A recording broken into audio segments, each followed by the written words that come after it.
Bonjour, je m'appelle Saphoris Michel. Je suis co-gérant d'un GAEC à Troyes, sur une superficie de 780 hectares, dans une zone qu'on appelle le Lauragais, en Haute-Garonne. On travaille que des grandes cultures, en sec, sans irrigation, principalement du blé dur, du tournesol, du colza, de l'orge brassicole, des blés de force, du maïs en sec. On a la chance d'être depuis le début utilisateur d'Abellio, au départ avec les drones et après avec les satellites. Et nous utilisons principalement la fertilisation sur une surface de 580 hectares. Chez Abellio, nous utilisons aussi la prévision maladie, prévision de stade et dernièrement, nous avons commencé à utiliser le potentiel de sol. Les enjeux principaux qu'on avait, c'était la gestion de l'azote. On avait des problématiques parce qu'on faisait des bilans, mais on n'était pas tout à fait calqué sur nos rendements et sur nos taux de protéines. Et on cherchait à valoriser nos taux de protéines, notamment en blé dur et en blé de force, pour la commercialisation en direct. On est partenaire depuis le départ et on a vu l'évolution. Et ce qui nous intéressait beaucoup, c'est que la société Abellio était au contact de l'agriculteur et faisait évoluer son service au fur et à mesure. Et on a vu l'évolution justement dans le site internet et la prise en main de l'application par téléphone, où on a vu les évolutions et les demandes qu'on avait suggérées qui sont arrivées en cours.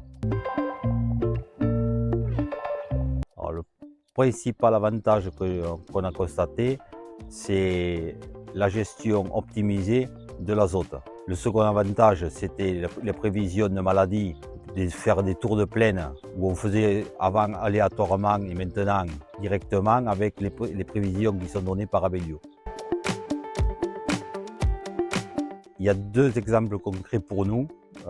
Les blés de force, où on arrivait soit à faire du rendement, mais sans taux de protéines, ou des taux de protéines sans rendement.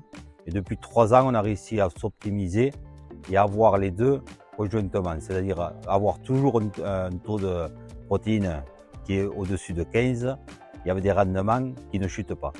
Et l'autre point particulier aussi, c'est dans le pilotage du bilan azoté colza, où on s'aperçoit qu'on était avec des systématiques avec des grosses doses d'azote. Et depuis quelques années, on baisse nettement les doses d'azote pour les mêmes rendements.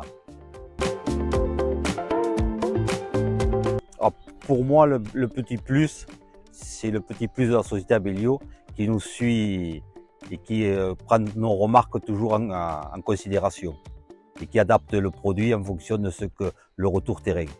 Voilà la principale amélioration par rapport aux autres qui sont loin du monde agricole. Mais le prochain projet qu'on vient de nous présenter, c'est le potentiel structurel des sols sur un ensemble de parcelles. Et on va essayer d'adapter nos potentiels de fumure de fond en fonction de ça et les désherbages aussi.